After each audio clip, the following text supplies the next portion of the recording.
It's Sarah Jane from Access Your True Nature with your dose of magic. I would say that today, your dose of medicine in the equinox time. I just wanted to pop in. I didn't have a chance to actually do a video yesterday because I couldn't get internet, so hopefully this connection holds. And yeah, what better time to actually start to look at exactly what the equinox energies are bringing us, which is, where are you out of balance? Where are things not equal in the feminine and the masculine energies, in the yin and the yang, and in the chaotic nodes that we're living in? I've been getting so many people asking me, you know, how they can navigate their way through these chaotic times, and looking at chaos as if it's something that we need to try and avoid, rather than looking at chaos as one of the natural laws, the natural laws of nature, and that chaos plays a really vital role in all the ways that we think about ourselves and all the ways that we think we have to create. And just because we can't often see the effort, the return on the efforts that we're putting in, hi Neelam, it doesn't mean that it's not happening. You know, magic reaches us through chaos. And you know, whether it's, we see it in the weather patterns, we see it in the way that the trees create their leaves and drop their leaves, and the timing of it, and we can see it in genetics. You know, Leonard Cohen said it so beautifully, that the cracks are how the light gets in. And you know, I think that the main thing right now, as always, is to just remember just how far you've come, that there has to be chaos in order for you to grow. Just like nature, it's a natural order, and when we stop resisting it, that's really when we can start to really breathe life in, to appreciating just how far we've come, and how, you know, all the lessons that we've learned along the way, and get out of the way of how we think things have to show up. You know, the universe can give you the ways if you are really clear on what it is that you're wanting to create. And we have about 60,000 thoughts a day, and we've got other people projecting all their thoughts and assumptions and their wants and whatnots on us all the time. And I think it's just about knowing that you have to be willing to give yourself permission to say, yes, I'm going to get out the way, and I'm going to change my mind, and it's okay for me to change my mind. So just remember, just because you can't see something, it doesn't mean that things are not changing. It doesn't mean that you're not making progress, even if it looks like you're going backwards sometimes, and that it's chaotic, because it's in our nature as humans to want to think that we have control, rather than looking at, you know, where is control actually holding you back from focusing on what it is that you actually do want, you know. And just remember that, you know, abundance is a state of being, and we can choose to decide that we're in lack, or we can choose to decide to look at, you know, just what we have that makes us so abundant in our lives, and go from there. And equinox is really such a great time to really honor the natural chaos in your world, and look at that things are not necessarily going to show up the way that you think they're going to show up, and to just keep taking small risks with great heart and courage, and keep doing it consistently, because the more that you start to focus and appreciate on what is working and where you are going, and focus on the end goal, focus on the big vision and why you're doing what you're doing, you can then start to look at, what seeds can I plant right now. We're going into summer in the southern hemisphere, and if you're in the northern hemisphere, it's a time of harvest. It's a time to look at just how much you have grown, just how much you have changed certain parts of your life perhaps that are not working, so that you can be present and focus on that. So yeah, that's my sort of dose of medicine for the day. And if some of you want to continue with me, I just want to talk a little bit about ambivalence and disassociation, because I see so many people really struggling right now, and wanting to check out, wanting to give up, wondering, you know, if there is method in the madness, and how they can actually navigate in a way that's going to create less chaos And when I say less, it's about knowing that chaos is there, you know. And I don't know, you know, I think there's a lot of drama going on right now, and especially if you look at the politics that are going on right now in the world, in America, you know, and there is a lot of dysregulation, and you know, this might be filtering into your life in certain ways, looking at the elections. And maybe if you are a practitioner or a healer or a mother, in which case you're everything, how you can start to look at some of the stuff with disorganized attachment. It's often very early on that we've had this relationship, one or both of our parents, where there's been fear of maybe their behavior. You know, they were angry or they were scared a lot themselves, and it was all about their own trauma. Or maybe they had patterns of yelling, or there was an addiction in the family. And sometimes it's actually not about parents. You know, I talked about this a couple of days ago. You know, sometimes it's medical procedures that create a scary environment, and you're young and you don't really know what's happening.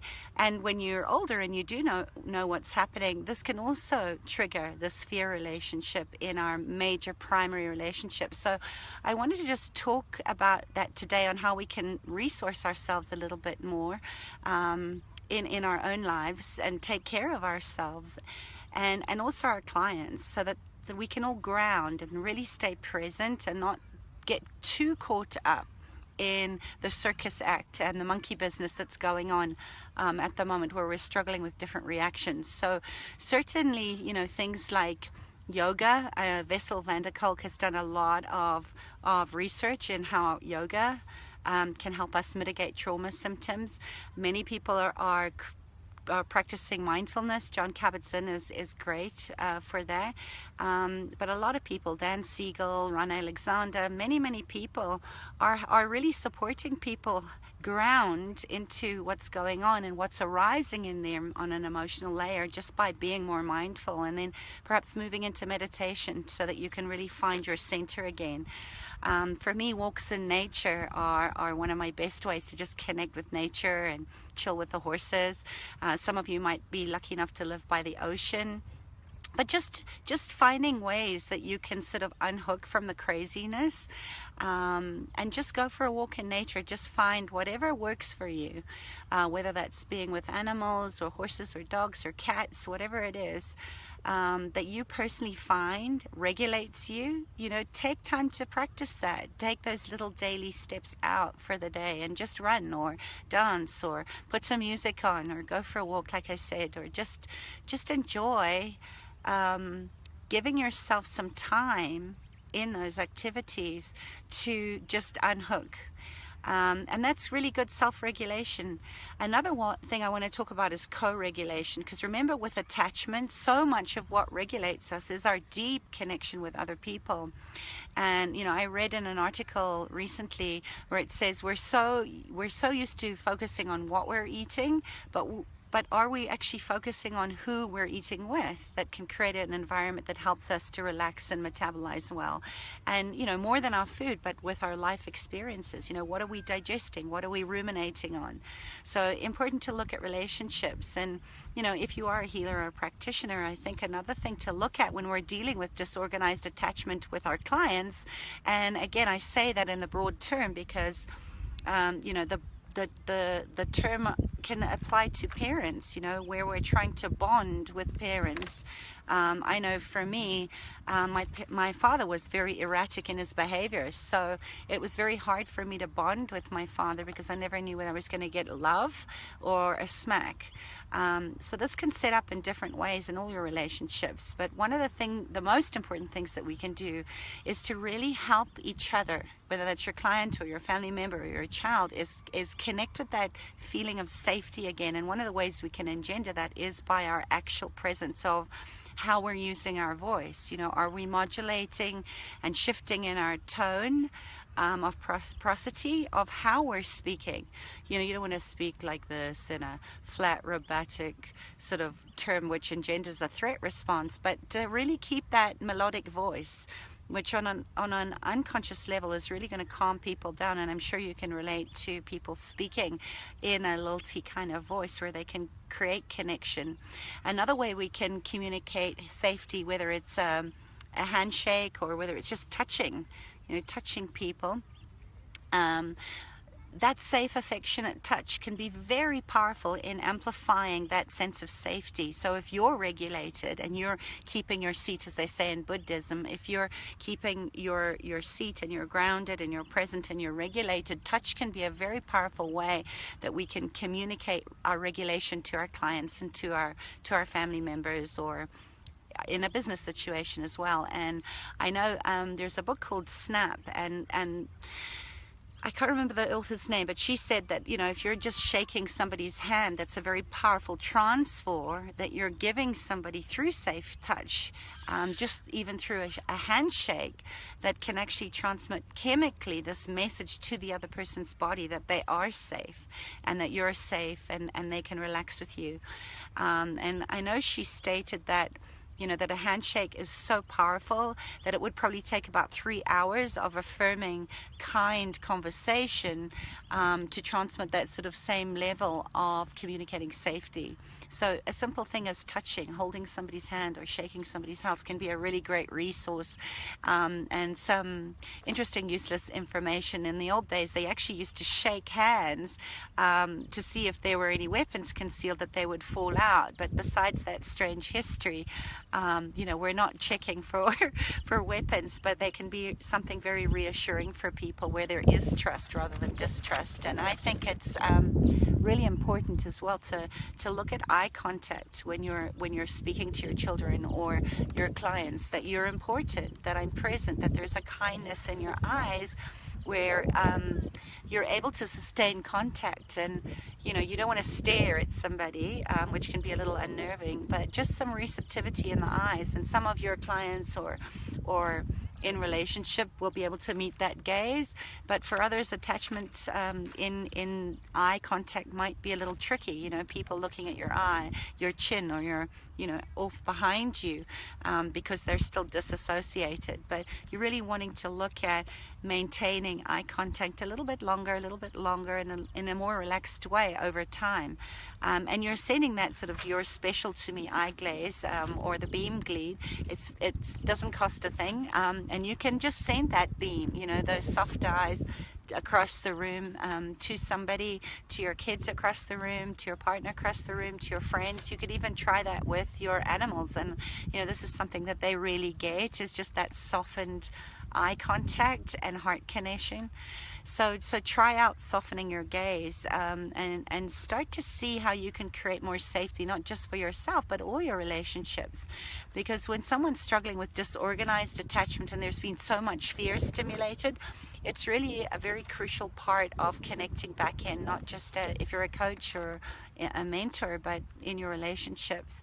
An ambivalent and avoidant style attachments, and I talk a lot about this, where it usually sets up in the parent dynamic where kids have been left alone too long and they haven't really developed this sort of limbic brain to brain connection to have very deep emotional memory. They tend to be sort of more left brain tilted, and they tend to be a lot more factual as they grow up, and maybe a little bit uncomfortable with contact. So the challenge really is there to bring somebody out of disassociation into contact where they can relax into that again.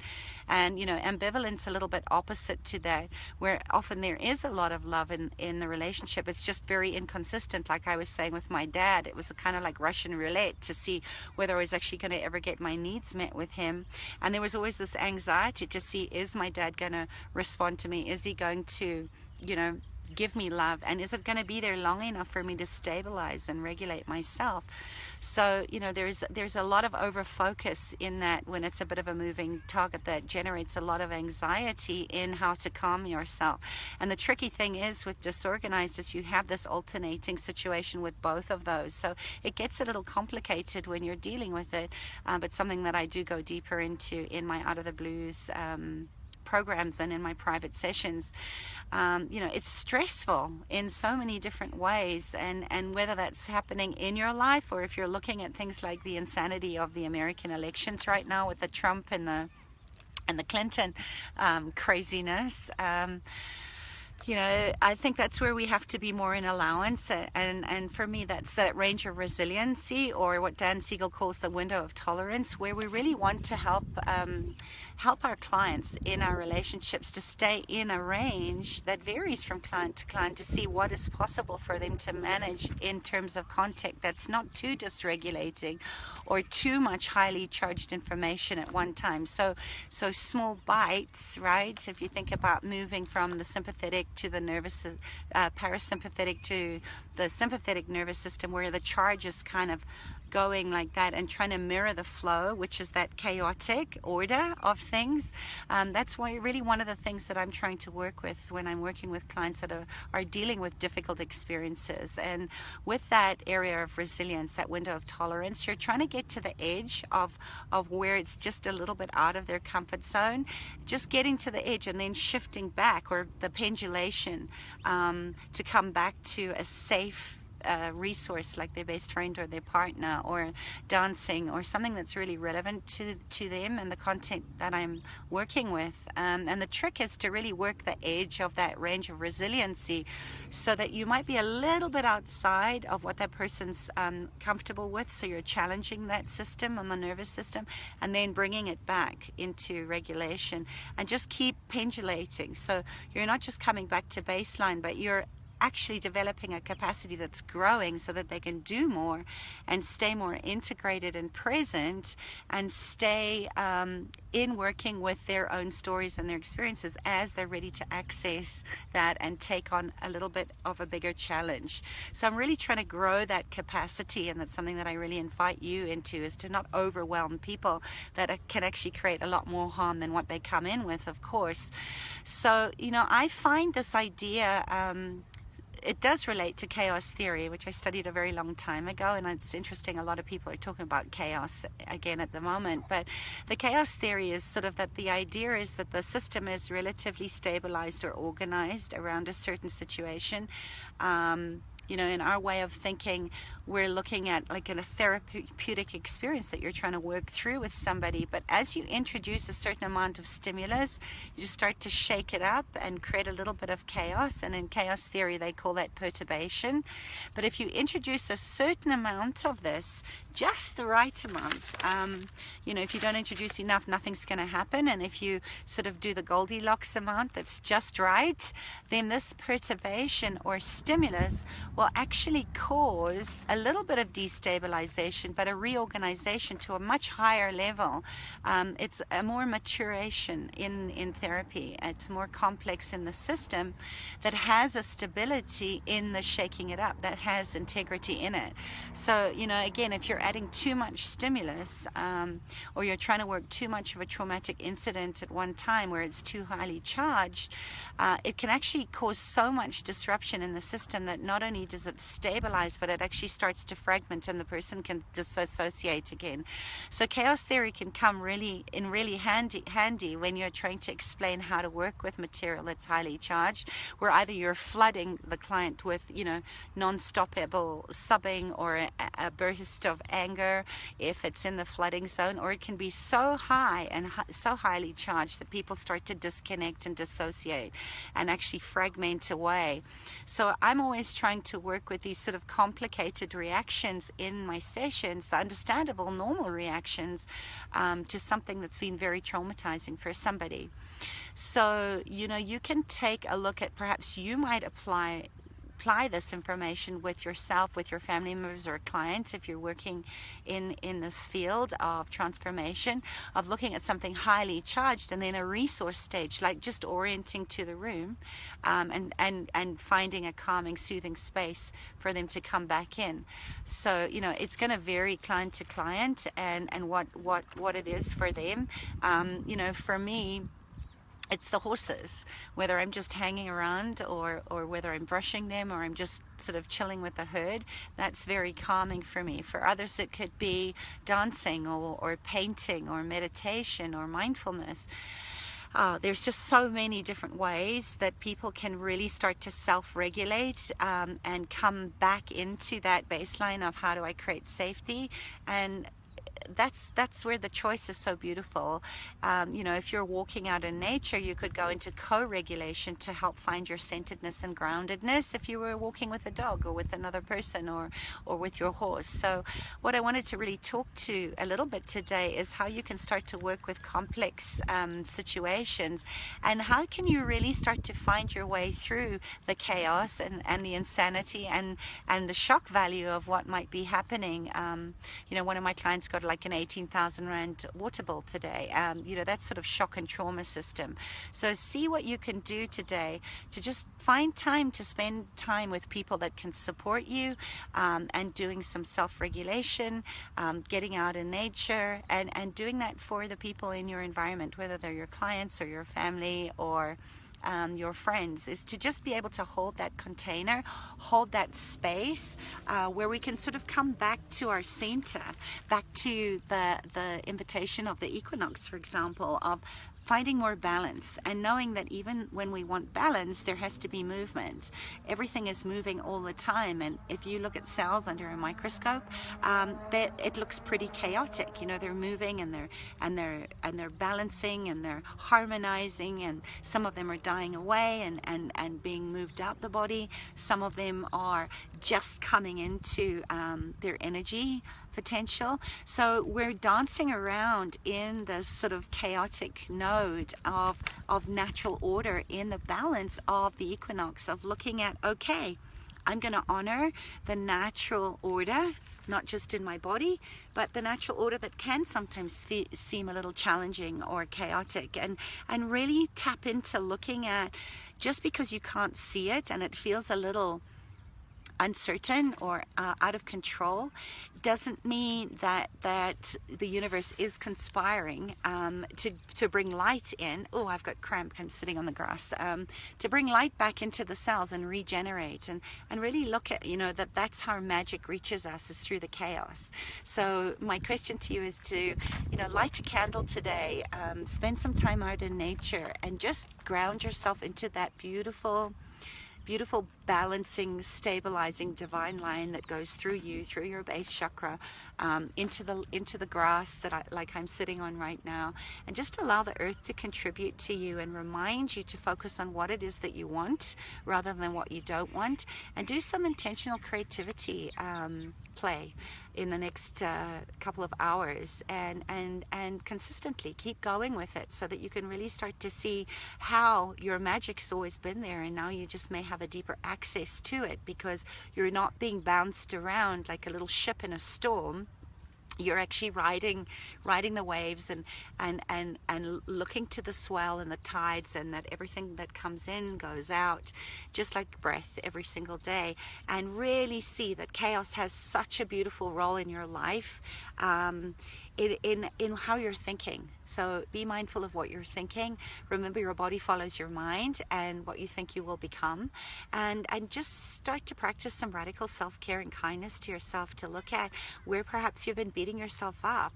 You know, I've been kind of beating on myself quite a bit lately, and I had to be able to, you know, I'm so grateful that I have these tools, because I was able to bring myself back into my center and really look at, is this true, and what is the part that is coming up in the doubt, in the agitation, in the restlessness, in that anxiety that I'm so familiar with, to really pull me back to my center and stay on a path where I actually can keep the focus, the wide range that horses and nature in the herd show us, that all things are equal.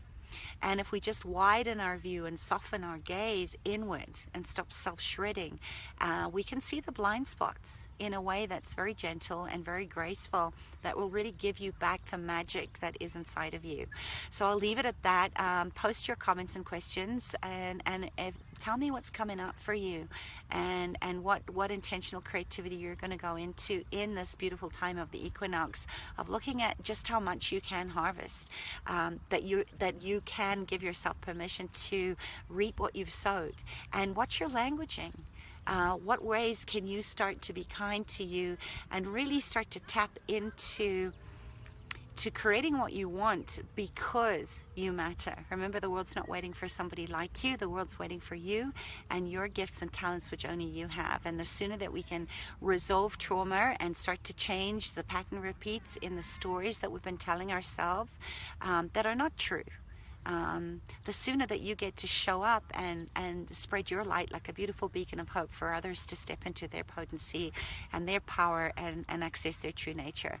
So I wish you beautiful blessings on this equinox energy, and post your comments and questions. Let me know what's coming up for you and what you'd like some further conversations to look like, because without you, my world would be a very sad place. So thank you for tuning in. I love you guys. Have a beautiful rest of your day wherever you are. Bye. Mwah.